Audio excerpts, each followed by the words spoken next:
저번 날 마트에 가 보니까요. 아내랑 마트를 가 보니까 화장지에 뭐 잘 풀리는 집 이렇게 써 있는 화장지가 있더라고요. 여러분, 화장지를 많이 사면 잘 풀립니까? 잘 풀린다면 화장지 몽땅 집에다 쌓아놓고 살겠죠. 우리 주변의 사람들을 보면 농사를 짓거나 사업을 하거나 아니면 뭐 직장을 다니든 무엇을 하든지 간에 잘 풀리는 사람이 있습니다. 사실 그 가정이나 사는 모양이나 이렇게 보면 뭐 별것 아닌데 뭐 나하고 다를 바가 하나도 없는데 저 사람은 왜 이렇게 잘 풀릴까? 그런 사람 주변에 많이 있습니다. 또 때로는 이런 생각도 하겠습니다. 저 사람은 돈이 있으니까 뭐니 뭐니 해도 뭐니가 뭐니지 돈이 있으니까 잘 풀리는 거야. 그렇지만 꼭 그렇습니까? 이게 뭐 돈이 있다고 해도 마음이 평안해야 되는데 많으면 많을수록 더 복잡하고 심각할 것입니다. 아니 삼성의 이재용 회장이 얼마나 지금 마음이 불편하겠어요. 그가 많은 것을 지키기 위해서 동분서주 뛰면서 제 생명을 누리지 못하지 않겠습니까? 그냥 제가 해본 생각입니다. 그런데 우리가 주변에 보면 이렇게 슬슬 잘 풀리는 사람들을 보면 때로는 부럽기도 하고 또 우리의 바람인 것이 사실입니다. 그러나 저는 여러분들에게 잘 풀리고 또 이제 슬슬 이제 모든 것들이 잘 이루어지는 역사가 있기를 축원합니다.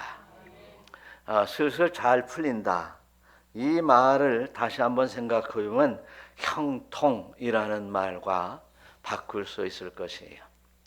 언젠가 저희 아내 그 대학원에 이제 졸업식 하는데 봤더니 이 교단의 구호, 신학교 구호가 형통이더라고.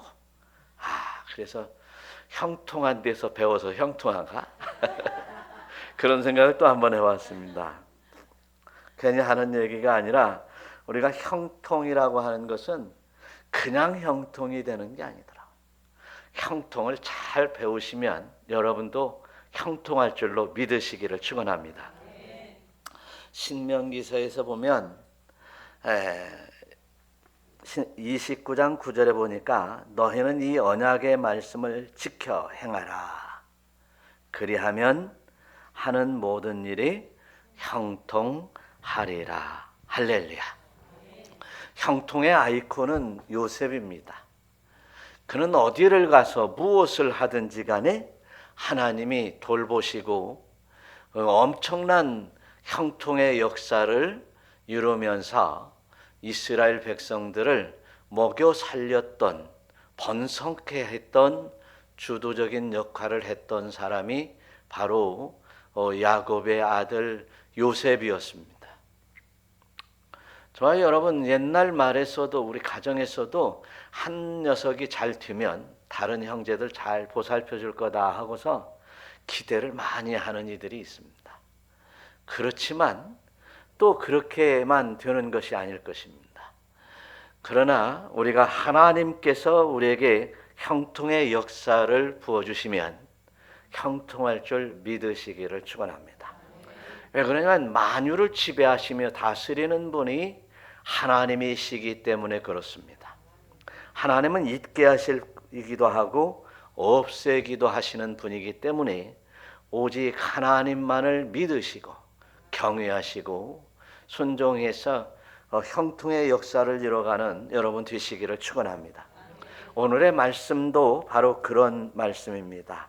바로 형통의 아이콘이 요셉이라고 했는데 그 요셉 다음에 우리가 형통한다고 말을 붙일 수 있는 사람이 바로 하나님께서 형통을 하게 해 주셨다고 하는 사람이 바로 히스기야라는 사람이었습니다.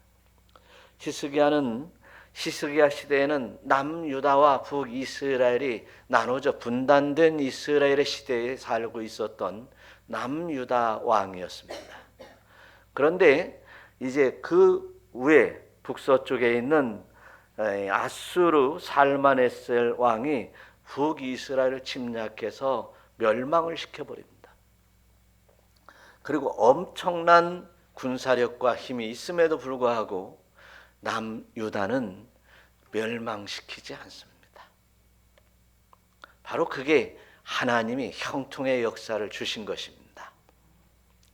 그리고 나서 이제 돌아가서 가만히 생각을 해보니까 아이고 히스기야가 다스리는 남유다가 저렇게 좋은데 다시 한번 또 침략해 들어오는데 그 살마네셀의 아들인 산헤립이 와서 쳐들어오는데 병사를 18만 5천 명이라나 되는 이 엄청난 군사를 데리고 와서 예루살렘을 둘러쌌습니다. 그런데 히스기야는 하나님 앞에 기도했어요.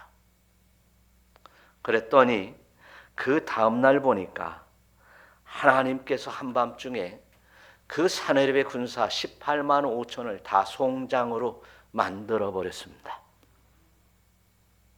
히스기야가 한 일이 아니죠. 하나님이 하셨습니다. 그 다음에 또 이제 히스기야가 병들어서 죽게 되는 일이 벌어졌습니다.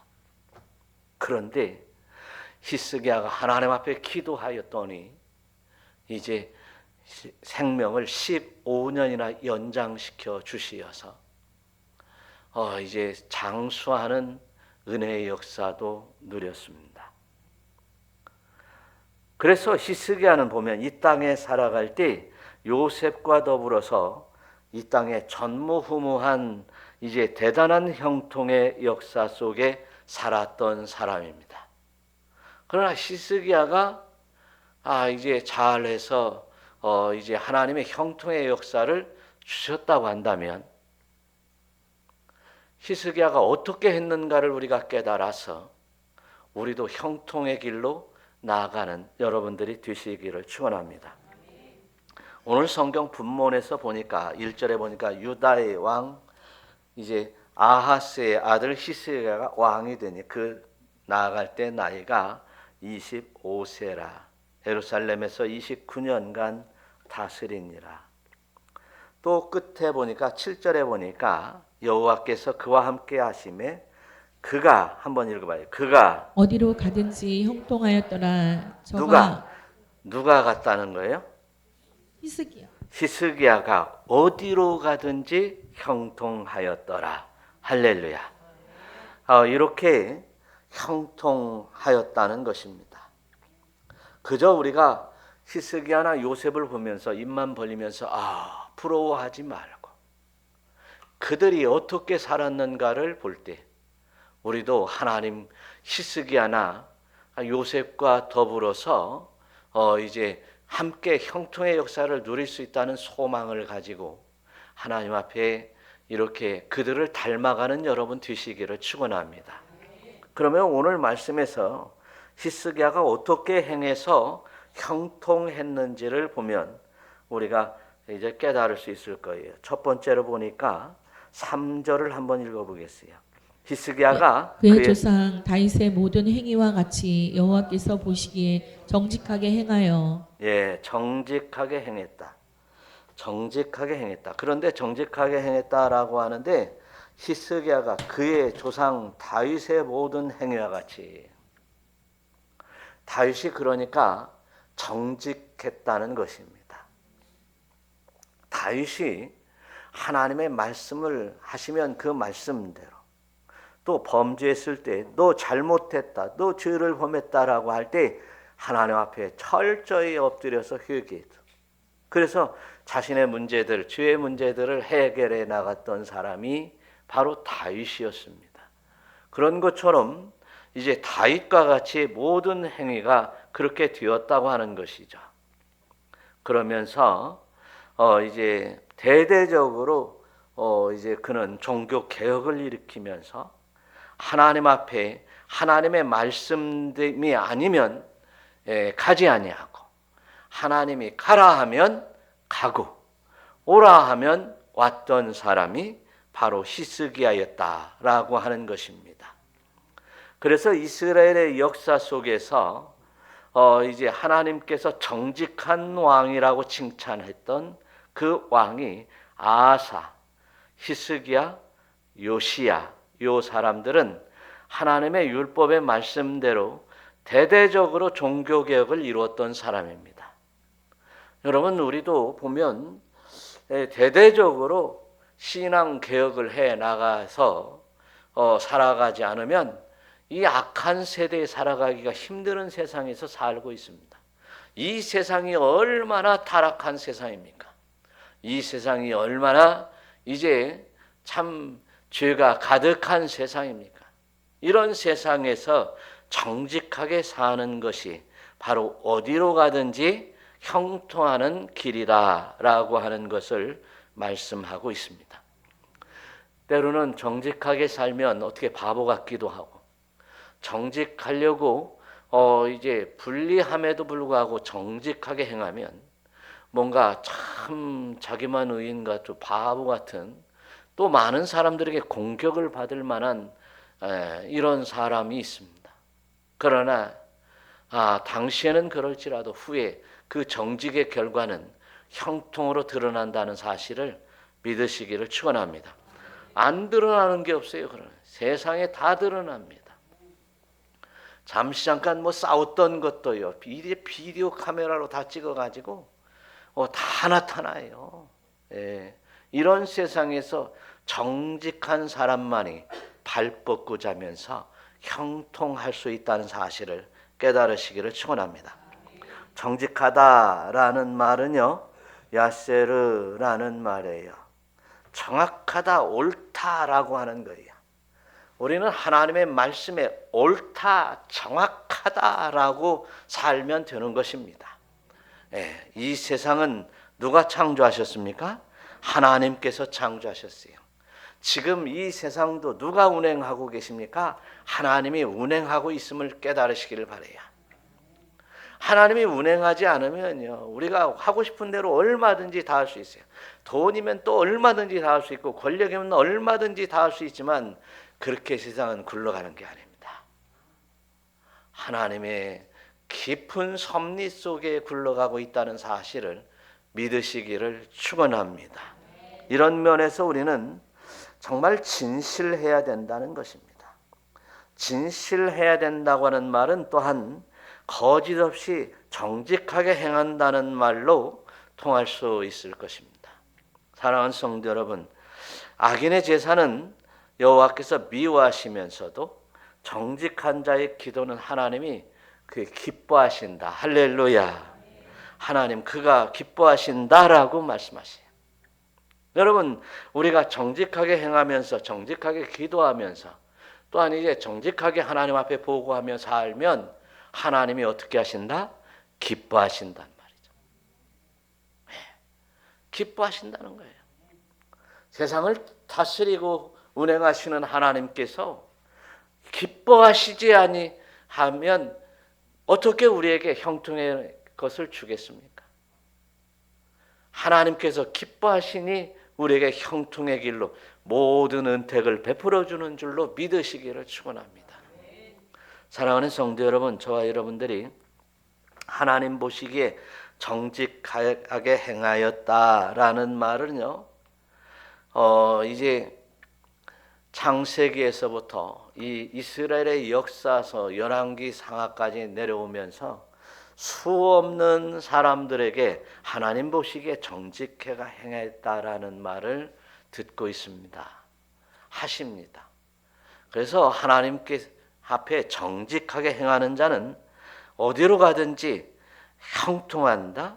아니면 좌로나 우로나 치우치지 말고 정직하게 가면 이제 모든 도를 행하면 이제 네가 차지한 땅에서 복을 이제 차지한 땅에서 너의 날이 길리라 라고도 말씀하세요. 날이 길리라. 그래서 우리가요, 오래 사는 것만, 이제 보통 사람들이 말하기를 이제 오래오래 살고 장수하는 게 복이라고 하는데, 사실 건강하고 하나님 은혜를 누리면서 기쁨으로 사는 거, 그렇게 또 오래 산다면 그것같이 부러운 일이 어디 있습니까? 그게 형통인 거예요. 우리가 이제 병원에서 수십 년 동안 고생해가면서 오래 살아봤자 그거 형통 아니에요. 형통 아니에요. 그러나 하나님 앞에 영광을 올려드리며 하나님 앞에 기뻐하심을 드릴 만한 삶을 살면서 또 하나님께서 우리에게 모든 은택을 내려주어가면서 이제 우리가 하나님 앞에 영광을 돌리며 살 수 있는 것만이 진정한 형통임을 믿으시기를 축원합니다. 그렇습니다. 그런데요, 전도서에서 말씀을 하시는데요, 하나님은 사람을 정직하게 지으셨으나 뭐 했다고요? 사람이 많은 꾀를 낸 것이니라. 하나님께서는 정직하게 만들었으나 많은 꾀를 내는 것이 이 사람이다라고 할 때 우리가 딱 생각이 나는 사람이 있습니다. 솔로몬이라고 하는 사람은 그 아버지 다윗을 통해서 이제 성전을 건축할 수 있는 이제 물질과 모든 재료들을 다 이어받고, 그리고 아버지 다윗으로부터 넓은 영토를 다스릴 수 있는 군사와 큰 힘을 얻게 된 사람이 솔로몬이었습니다. 그래서 솔로몬 왕은 나라를 이제 태평성대를 누리면서 살았던 것이 사실입니다. 그런데 솔로몬이 꾀를 내었습니다. 주변에 열강들이 있어서 그 열강들이 언제 침략해 올 줄 모르기 때문에 근심하며 이제 그들과 어떻게 해서요? 혼인하게 되었습니다. 그들의 딸들을 데려다가 부인을 삼고, 그래서 수백 명의 아내를 두고 또 들어온 그들이 우상을 가지고 들어와서 이스라엘 땅 안에 하나님을 경외하고 오직 하나님만을, 여호와 하나님만을 섬겨야 되는 그 땅에 우상을 가득 채웠던 사람이 솔로몬이었습니다. 그 꾀를 낸 결과로 이제 나라는 이제 솔로몬 시대에 안전히 지킬 수 있었으나, 하나님께서 그 우상을 섬겼던 결과로 말미암아 이제 이스라엘이 북이스라엘과 남유대로 쪼개지는, 갈라지는 역사, 하나님이 갈라내시, 열 지파를 갈라내는 이 역사를 이루게 된 것입니다. 솔로몬 지혜, 그거 좋은 것이 아닙니다. 혹시 우리는 자녀들을 기르면서 솔로몬의 지혜를 주시라고 기도했으면 취소해야 돼요. 그 지혜들은 꾀를 내는 것이고 악인의 꾀를 통해서 파멸로 이끈다는 사실을 믿으시기를 축원합니다. 자녀들이 좀 어리숙하더라도 오늘 앞에서 말씀드린 바와 같이 꾀를 내지 않고 정직하게 살아가는, 그래서 형통의 은혜의 역사를 누리며 살 수 있는 길을 열어주셔야죠. 그래서 저와 여러분들이 이렇게 정직히 행하면서 형통의 역사를 바라보는 믿음의 권속들이 되시기를 축원합니다. 두 번째로 형통하시기를 원한다면 바로 4절처럼 하시면 됩니다. 다 같이. 그가 여러 산당들을 제거하며 주상을 깨뜨리며 아세라 목상을 찍으며 모세가 만들었던 놋뱀을 이스라엘 자손이 이때까지 향하여 분향함으로 그것을 부수고 느후수단이라 일컬었더라. 먼저 여러 산당들을 제거했다라고 했습니다. 여러 산당입니다. 산당은요, 여러 종류가 있어요. 다윗이 이제 법궤를 날라다가 이제 실로에 성막을 만들었습니다. 다윗의 아들 솔로몬이 성전을 건축하기 전에, 다 완성되기 전에 산당을 만들어 놓고 거기서 1000번제를 드렸습니다. 하나님이 그렇게 싫어하는 산당을 거기서 1000번제를 드렸습니다. 그때 당시에 솔로몬이 하나님이 싫어한다는 것을 알지 못했습니다. 그런데 솔로몬이 산당을 지니 전국 각지에서 도성까지 이제 절기를 지키러 오지 않고 산당을 여기저기 지어놓고 거기서 편리하게 그 산당에서 제사 드리는 사람들이 생겨났습니다. 솔로몬의 지혜가 그런 거였어요. 하나님께서는 출애굽 당시에 시내산에서 1년에 3번씩은 여호와 하나님 앞에 나오라고 말씀을 하셨어요. 그런데 각 지방에 세워진 산당을 통해서 하나님 앞에 나오지 않는 자들이 많이 있었다는 사실을 이스라엘의 역사에서 찾아볼 수 있습니다. 하나님께서 말씀하신 이제 하나님 앞으로 나오는 이 성막, 성전 위에 다른 것을 만들어서는 안 되는 것을, 하나님이 싫어하는 것을 희쓰게 하는 나라였습니다. 그래서 산당을 전국 각지에 있는 산당과 그 다음에 이제 솔로몬이 지었던 그 산당까지 완전히 부숴버렸던 것입니다. 그래서 원래 하나님 앞에는 하나님께서 지정하신 곳에서만, 하나님께서 받으실 만한 곳에서만 하나님 앞에 제사를 드리고 하나님을 경외했던 그런 장소로 하나님의 말씀을 배워야 되는데, 벌써 하나님 앞에 제사하며 또 말씀을 배워야 되는 이런 과정에서 하나님 앞에 산당에서 제사만 드리고 하나님의 말씀을 받지 않는 이런 어리석음에 빠졌던 것입니다. 두 번째로 주상을 깨뜨리며 아세라 목상을 찍으며라고 말씀을 하고 있습니다. 각종 주상들을 만들어 놓고 각종 목상들을 만들어 놓고 아세라 목상을 만들어 놓고 거기에 가서 빌었던 것이죠. 세상에 나 위에 다른 신을 뭐요? 내 앞에 두지 말지니라. 무엇을 이 땅에 어떤 형상이든지 만들지 말고 그것들을 섬기지 말아라. 절하지도 말고. 하나님께서 단호하게 말씀하신 그 말씀들을 우습게 여겼다는 사실입니다. 이런 것들이 있어서 이스라엘 백성들의 길이 형통하지 못했던 것을 알 수 있습니다. 또 뿐만 아니라 이제 모세가 만들었던 놋뱀이 있습니다.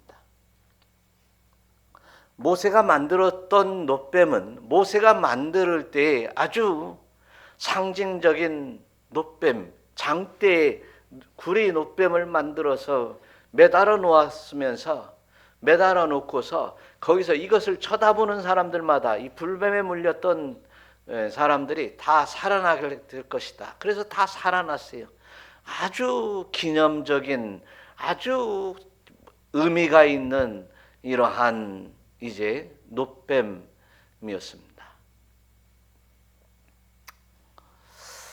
그런데 그 놋뱀이 지금까지 도성에 있었던 것이죠. 성전에 있었습니다. 하나님은 그런 것까지도 귀하게 여기는 것까지도 하나님께서는 기뻐하지 않았기 때문입니다. 그래서 그 놋뱀, 장대에 매달은 그 놋뱀을 부숴버렸습니다. 그러면서 뭐라고 했습니까? 느후스단이다. 느후스단이라고 하는 말은요, 원래 히브리 말인데요, 광야의 구리병이다. 구리로 만들어진 놋뱀이다. 아니, 그런데 이스라엘 백성들이 구리로 만드는 놋뱀을 그 앞에 가서 소원을 빌고 그 앞에 가서 정말 신성시 여겼던 것이었습니다. 그렇기 때문에 저 놋뱀은 어떤 기념물이 될지는 몰라도 신성한 것이 아니고 구리로 만든 것이다. 구리로 만든 뱀일 뿐이다. 라고 선언하게 된 것이에요. 우리는 가끔 이렇게 우리가 우상을 만드는 일들이 참 많습니다. 우리가 우상을 만들어서 결국은 그 우상의 올무에 빠지는 일들이 참 많습니다. 성경은 어떤 우상을 새겨 만들지 말아라. 할렐루야. 남자의 형상이든 여자의 형상이든 짐승이든 이제 뭡니까? 어떤 형상이든 어떤 동물의 형상이든 어족의 형상이든 만들지 말아라. 곤충의 형상이든 만들지 말아라 라고 했어요. 혹시 그것을 보고 우상시 여길까 두렵기 때문입니다. 그런데 참 우리 보면 세계 여러 나라들을 보면 이렇게 참 우상을 섬기는 이런 이종교들이 얼마나 많습니까? 동상을 만들어 놓고 거기에서 경배하고 절하는 불쌍한 인간들이 있고, 또 어떤 물건을 만들어 놓고 뱅글뱅글 그 주변을 돌면서 그들의 신에게 기도하면 소원이 이루어진다는 사람도 있고, 또 어떤 이 종교들을 보면 참 괴상한 종교들이 많아요. 우리 기독교의 한 뿌리를 가지고 내려왔던 가톨릭도 보니까 참 가면 예배당도 그들은 예배당을 뭐라고 불러요? 성당이래요. 거룩한 집이라는 거예요. 그래서 거룩한 집을 들어갈 때 말이죠, 읊조리고 들어가요. 이 땅에 어떤 것도 거룩한 집이든 거룩한 땅이든 거룩한 곳은 없어요. 여러분 성지순례도 마찬가지예요. 거룩한 땅이라고 해서 지정해 놓은 곳이 세상에 얼마나 많이 있습니까? 때로는 산디아고 해가지고 도시도 거룩한 도시라고 만들어요. 그 거룩한 도시에서 얼마나 추악한 일들이 벌어집니까? 이 예배당 역시도 이제 거룩한 성전이 아니에요. 하나님 앞에 예배하는 건물이요, 터전일 뿐이에요. 이곳은 얼마든지 더러워질 수도 있습니다. 이곳은 얼마든지 세상에 죄악된 사람들이 들어와서 이제 함께 예배하며 하나님의 말씀으로 회개하면서 거듭나는 장소가 되어야 돼요. 이 거룩한 장소가 아니에요. 거룩해 지는 곳이, 거룩해 지도록 신앙생활을 바로 이게 우리의 신앙을 바로 견고하게 붙잡는 일이지. 또 때로는 남자의 형상이든 여자의 형상이든 만들지 말라겠는데 얼마나 이게 성당이라고 하는 곳 가면 여자의 형상이 많습니까? 마리아. 얼마나 많습니까? 베드로, 바울, 수많은 성상들을 만들어 놓고 섬기는, 심지어 그림까지 그려놓고 거기에 성화라고 합니다. 이런 말들은, 제가 하는 말들은요, 이게 여러분 교회 안에서는요, 우리 개신교 안에서는 조심해야 돼. 안 써야 돼요. 성화가 어디 있습니까? 성상이 어디 있습니까? 다만 이제 그 모든 것들은 우리 교회 안에서도 그런 것들이 간혹가다 있는데, 이게 교육 자료로 여러분들에게 성경을 이해할 수 있는 이제 이런 것들을 저희가 이제 우리 교회는 이제 좀 있는데, 이거 거룩한 거 아니에요. 그래서 이제 누가 와서 이제 꼬마들이 와서 여기 밑에 성막에 있는 아래 그 성막을 만들어 놨는데 20분의 1로 만들어 놨는데 여기 양이 여러 마리인데 한 마리 줘요. 그러면 내가 줍니다. 그게 거룩한 것이 아니니까. 그래요. 이 강단이 말이죠. 이 강대상도 거룩한 게 아니에요. 예. 다만 이제 이 강단에서 세워져서 하나님의 말씀이 여러분들에게 선포되는 이 말씀 자체가 이제 하나님의 말씀인 거지. 저와 여러분들이 이렇게 정말 하나님의 은혜 가운데 이런 어떤 삶, 심지어는요, 어떤 나라에서 보니까요, 번데기도 신으로 모시고 있고요, 버러지도 신으로 모시고 있고요, 쥐새끼도 신으로 모시고 있어요. 세상에 이런 인간들이 있는 거예요. 저는 그 사람들에게 말이죠, 사람이라고 하는 이름을 붙여주기가 쉽지 않습니다. 저와 여러분들이 이렇게 우상을 버리는 일이 우리의 형통의 길로 나아가는 길임을 믿으시기를 축원합니다. 한 가지만 더 하면, 뭐 연예인이든 운동선수든 아니면 자신이 큰 일을, 어떤 중요한 일을 할 때 흔히 하는 얘기가 있어요. 징크스라나? 그 이상한 생각으로 사로잡혀 사는 사람들이 얼마나 많은지 모릅니다. 사랑하는 성도 여러분, 우리는 이렇게 귀신에게, 악한 사단의 세계에 묶인다면 형통의 길은 없습니다. 그들의 밥이 될 뿐입니다. 우리가 여호와 하나님을 의지하고, 또한 유다의 여러 왕 중에 그런 자가 없었다고 5절에 말씀하는 것처럼, 우리는 사단을 의지하거나 우상을 의지하는 것이 아니라 오직 하나님만을 의지하며 살아가는 여러분이 될 때 진정한 형통이 있을 줄로 믿으시기를 축원합니다. 의지한다는 말은 확신한다. 의지한다는 말은 다시 말해서 바타흐라는 말인데요, 서둘러서 그에게 간다, 피난 간다, 이런 뜻이에요. 여러분, 저와 여러분들이요, 인생을 살아가면서 하나님을 전적으로 의지하시기를 축원합니다. 전적으로 서둘러서 하나님 앞에 피하는 여러분들이 될 때 하나님께서 여러분들을 진정한 형통하는 사람으로 만들어 주실 줄 믿으시기를 축원합니다.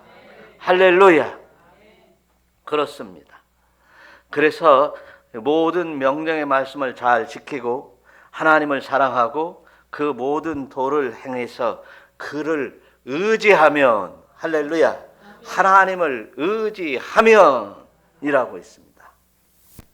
그리고 하나님 여호와를 사랑하고 하나님의 말씀을 청종하며 또 그를 의지하면 이라는 말씀을 하세요. 그러면 내 생명이 장수하리니. 할렐루야. 히스기야처럼 이렇게 참 마지막 순간까지 이제 하나님의 은혜를 누리며 살 수 있는 줄로 믿으시기를 축원합니다. 세 번째로 이제 어떻게 하면 이제 되느냐. 5절인가요? 5절 한번 읽어봐요. 시작. 히스기야가 이스라엘 하나님 여호와를 의지하였는데 그의 전후 유다 여러 왕 중에 그러한 자가 없었으니. 네. 6절 한번 읽어봐요. 곧 그가 여호와께 연합하여 그에게서 떠나지 아니하고 여호와께서 모세에게 명령하신 계명을 지켰더라. 연합한다라는 말을 우리가 한번 깊게 생각을 해봐야 됩니다. 원래 원전에서는 다바크라는 말인데요, 착 달라붙는다는 말입니다. 착 달라붙는다. 여호와께 연합하여, 그러면 하나님께 어떤다고요? 박수 한번 쳐봅시다. 착 달라붙는 거예요. 네? 하나님이고 나라면 착 달라붙는 거예요. 네. 하여튼 우리는 어쨌든 착 달라붙어야 돼요. 제가 어렸을 때 이제 시골에서 이제 모심으로 다녔어요. 이제 농사 도와주러. 이제 초등학교 때는 아니어도 중학생 때는요 제법 일을 하잖아요. 그러면 이게 거머리가 하나 착 들러붙으면요 이게 비벼도 안 떨어지는 거예요. 그러면 어떻게 해요? 이제 우리가 심어야 될 모가지고 이렇게 쫙 훑어야 그게 떨어집니다. 지독한 거머리예요. 그래서 착 달라붙는다라는 말은 우리가 거머리같이 이렇게 하나님 앞에 착 달라붙어야 돼. 좀 거머리라는 표현을 써서 좀 이상한데, 그래서 무슨 말씀을 하시든지 아멘 하는 거예요. 여러분들이 아멘 한다는 표현은 하나님 앞에 착 달라붙는 표현이에요. 맞습니다. 그렇습니다. 그렇게 행하겠습니다. 이제부터 형통할 줄로 믿습니다. 이렇게 지금 자세히 가르쳐 주는데 형통하시기를 축원합니다. 그래서 우리가 정말 하나님 앞에 형통하고, 그런데 성경에서는요, 구약 성경에서 보면 이사야서에서도요, 여호와와 연합하여 그를 섬기며, 한번 읽어봐요. 시작. 여호와와 연합하여 그를 섬기며 여호와의 이름을 사랑하며 그의 종이 되며 안식일을 지켜 더럽히지 아니하며 나의 언약을 굳게 지키는 이방인마다. 예, 거기 한번 뭐 어떻게 하면 연합하는데, 연합하는 것이 뭐냐? 그를, 여호와를 섬기고 여호와의 이름을 사랑하고 그의 종이 되며, 여호와의 종이 되며, 또 여호와의 안식일을 지켜서 더럽히지 아니하며 나의 언약이 누구야? 하나님의 언약을 굳게 지키는 사람이. 그런데 여기 굳게 지키는 이스라엘이 그렇게 얘기 않고 이방인마다, 이방인일지라도 비록 지금까지 예수를 안 믿었어도 이렇게 다시 그렇게 하면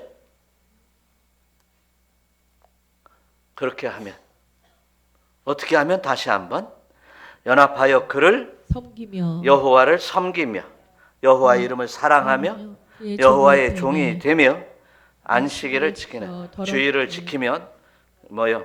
언약을 굳게 지키는, 하나님의 말씀을 굳게 지키는 이방인마다. 그마다 7절에 보니까 이쁘게 할 것이며, 기쁘게 할 것이며, 내 집에서 그들을 기쁘게 할 것이며. 내 집이라는 어떤 집이에요? 하나님의 집에서 그들을 기쁘게 할 것이며, 또 나의 제단에서 드려지는 그 번제와 제사를 내가 기꺼이 받을 것이며. 내 집은 기도하는 집이니까 얼마든지 기도해라, 이런 뜻이거든요. 기도는 왜 하라고 그래요? 기뻐하면서 기도하는 것은 그 이유는 뭐예요? 이루어주시려고.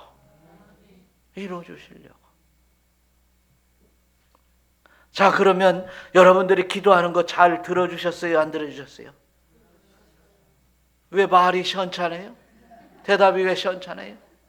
이렇게 하면 잘 들어준다는 거지. 우리가 성경은 따로 살았다는 거예요. 내 신앙 따로, 성경 따로 살았다는 거예요. 성경 말씀대로 내가 신앙생활을 해야 되는데 그렇지 않았다는 거예요. 오늘 다시 한번 회개할 제목이에요. 이제부터는 내가 하나님의 말씀대로 살아야지. 하나님을 경외해야지. 하나님의 말씀대로 순종하며 내가 하나님의 종으로 살아야지. 내가 하나님을 사랑하며 살아야지. 하나님의 말씀을 굳게 지키며 살아야지. 결단하는 귀한 성도 여러분들이 되시기를 우리 주 예수 그리스도의 이름으로 축원합니다. 할렐루야. 그래서 예수님께서 이제 하나님의 말씀 따라 이 땅에 오셔서요, 이제 우리에게 내 살과 내 피를 먹어라. 내 살과 내 피를 마시는 자는, 내 살은 참된 양식이요 내 피는 참된 음료인데 그 내 살과 피를 먹는 자들은, 마시는 자는 이제 네가 내 안에 거하고 나도 네 안에 거하겠다. 할렐루야. 이게 진정한 연합인 거예요. 예수 그리스도의 보혈을, 피를 먹는다는 것은 이제 그 피로 말미암아 이제 죄를 사함을 받는다는 거예요. 살을 먹는다는 것은, 살을 나눈다고 하는 것은 이제 함께 거하려고 작정하는 것입니다. 연합하려고 작정하는 거예요. 예수님과 한 식구가 된다는 뜻이에요. 그래서 저와 여러분들이 이렇게 내가 네 안에 거하고 네가 내 안에 거하는 놀라운 은혜의 역사 속에서 열매 맺는 인생이 되더라는 것입니다. 무슨 열매가 있어야 형통할 거 아니냐요. 열매도 없는데 형통하다고 말하기가 쉽지 않을 거예요. 하박국 선지자처럼 나는 없고 다 비었고 없어도 여호와 하나님만으로 참 행복하고 기뻐한다고 하는 고백도 있지만, 보통 인간의 욕망과 인간의 본심 속에서 풍요하면 좋을 수도 있습니다. 그러나 너무 풍요한 거 바라지도 말고 형통하시기를 축원합니다. 또한 이제 히스기야가 하나님을 의지했고, 그렇죠. 이렇게 또 보니까 여호와께서 이 앞에 계명을 지켰더라. 계명을 지켰더라. 계명을 지킨 것 중에 계명의 첫 번째 으뜸이요, 3대 절기를 지키는 거였습니다. 10계명과 더불어서 3대 절기를 지키는 거였어요. 그러니까 나는 하나님 말씀만 믿고 하나님 말씀대로만 순종하며 산다는 얘기가 아닙니다. 계명을 지켰다고 하는 얘기는 오늘날 이제 하나님의 말씀을 지키고 하나님의 말씀 따라 살기 위해서 주의를 잘 지키는 사람이 계명을 지킨다. 하나님 앞에 정한 날, 정한 시간에 와서 하나님 앞에 예배하는 것이 이제 계명을 지켰다고 하는 얘기예요. 오늘 현대말로 표현해서 주의를 잘 지키는 겁니다. 그리고 하나님의 말씀, 주시는 하나님의 말씀에 그 잘 지켜 사는 것이 계명을 지키는 거예요. 그러면 어쩐다고요? 형통한다, 그런 얘기입니다. 그러면 어쩐다고요? 그 앞에 7절 한번 읽어봐요. 그러면 그 앞에 여호와께서 그와 함께 하심에 그가 어디로 가든지 형통하였더라. 여호와께서 뭐라고요? 그와 함께 하심에, 함께 하시면서 어디로 가든지 형통하리라. 하나님께서 나와 함께 하지 않으면 어디로 가든지 형통할 수 없어요. 하나님이 이 전에 계시고 이제 우리 집에만 계시고 내가 나가서 다른 일을 할 때 하나님이 같이 함께 동행하지 않으면 형통이 없어요. 하나님은 항상 내 심령 가운데 같이 계셔야 돼요. 하나님의 영, 성령으로 함께 계시면서 하나님의 말씀을 깨닫게 하시고 생각나게 하시고, 그리고 이제 좌우나 우르나 치우치지 아니하고 그 하나님 말씀대로 순종하며 사는 것이 어디로 가든지 형통한 역사를 불러온다는 사실을 믿으시기를 축원합니다. 자, 이제 정리합니다. 하나님 말씀대로 우리가 어디로 가든지 형통할 조건을 보았습니다. 깨달았습니다. 이제 어떻게 한다고요? 하나님 보시기에 정직하게 하십시오. 우상은 생각지도 마시고 확실히 완전히 버리고 하나님만을 의지하십시오. 그리고 이제 여호와 하나님과 탁 달라붙어 연합하여 하나님의 말씀을 지켜야 합니다.